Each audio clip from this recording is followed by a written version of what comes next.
दोनों फिर से एक दूसरे से शादी करेंगे। मेरे पापा मम्मी की शादी होगी और वो हम लोग सामने से देखेंगे।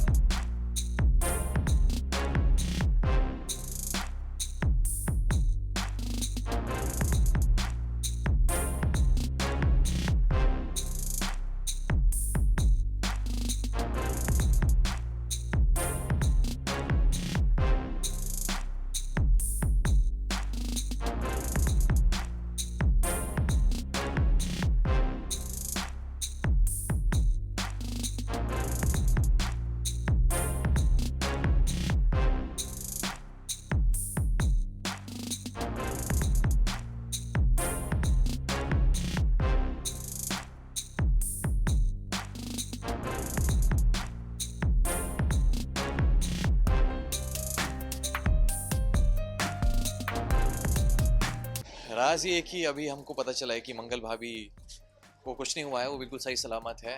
तो this is like very good news for us.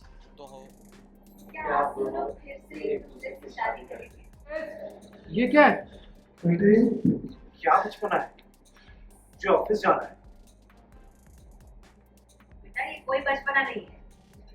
15 हाँ जी, हम सबने प्लान बना लिया है। अब आपको हमारे हिसाब से चलना होगा। आपकी शादी फिर से होगी और शादी की सेलिब्रेशन होगी।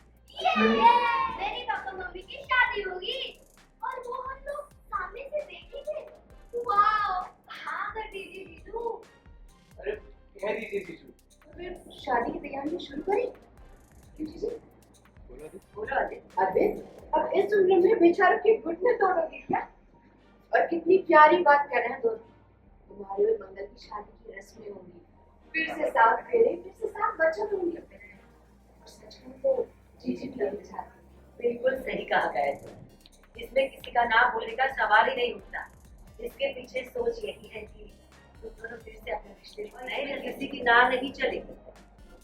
भाई इसके पीछे सोच यही है कि अपने रिश्ते को दोबारा से नए नजरिए से यही कि बच्चों के इम्तिहान है, इसका ध्यान उसी पे रहना चाहिए। क्या वाली मम्मी, सिर्फ क्लास टेस्ट ही तो है, मैं पढ़ लूंगी पक्का। बट आप मना मत करो ना। और मेरी फ्रेंड है ना पूजा, उसके मम्मी पापा ने भी ऐसे ही एनिवर्सरी सेलिब्रेट की थी, बहुत मजा आया था। मम्मा प्लीज प्लीज प्लीज प्लीज आप पापा से शादी करिए ना। मतलब बिल्कुल सही कह रही है।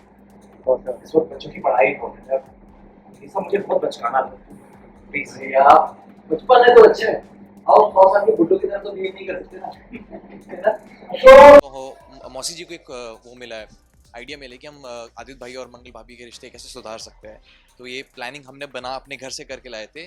और जैसे भैया दरवाज़ा खोलते हैं हम गाने से शुरुआत करते हैं। एक सरप्राइज एलिमेंट हमने ऐड किया है, हम गाना गाते हैं उन दोनों के लिए, उन दोनों के चारों तरफ हम डांस करते हैं, एक खुशी का माहौल क्रिएट करते हैं। फिर हम कहते हैं कि देखिए अब आपको भाभी से फिर से शादी करनी पड़ेगी क्योंकि आपकी 15 साल की एनिवर्सरी आने वाली है, तो उस कोई जिद पे करनी पड़ेगी। ऑब्वियसली आदित्य भैया बीइंग आदित्य भैया बोलते हैं नहीं ये सब नहीं, इतना खर्चा करने की क्या ज़रूरत है, ये बचकानी हरकत है। उसमें मैं कहता हूँ कि नहीं, बच्चों वाली बात नहीं है, हम कोई बुढ़े थोड़ी हुए 100 साल के जो हम नहीं कर सकते। तो उसमें हम पूरे घर वाले मुझे सपोर्ट करते हैं, पर भैया अगेन मुकर जाते हैं। तो मैं कहता हूँ कोई बात नहीं, ठीक है ना, आप ना हम हमारी ना आपकी, अब माता रानी फैसला लेगी। तो मैं अंगूठी भाभी के एक हाथ में छुपा देता हूँ और बोलता हूँ भैया अब चूज़ करो। तो बाई चांस वो वही हाथ को चूज़ करते हैं जहाँ पे अंगूठी होती है, और अब वो मुकर नहीं सकते क्योंकि माता रानी की वजह से हुआ। तो basically he agrees in the end और हम सब खुश है। तो यार एक्साइटेड कि अब प्लानिंग्स करनी पड़ेगी शादी की वादी की, देखते हैं। तो ये सब है, तब देखते हैं होगी नहीं होगी, ये भी कुछ कंफर्म नहीं है। Let's see. इट्स नहीं, बोझ नहीं है बिकॉज क्योंकि मंगल भाभी ने हमारी शादी के लिए बहुत मेहनत की थी। तो now it's our turn in return कि हम उस लेवल पे कुछ कर पाए उनके लिए ताकि उनको खुशी मिले। तो इसमें मैं और Lakshmi will be the front runners जो कोशिश करेंगे इस शादी को ग्रैंड बनाने की, अगर हुई तो।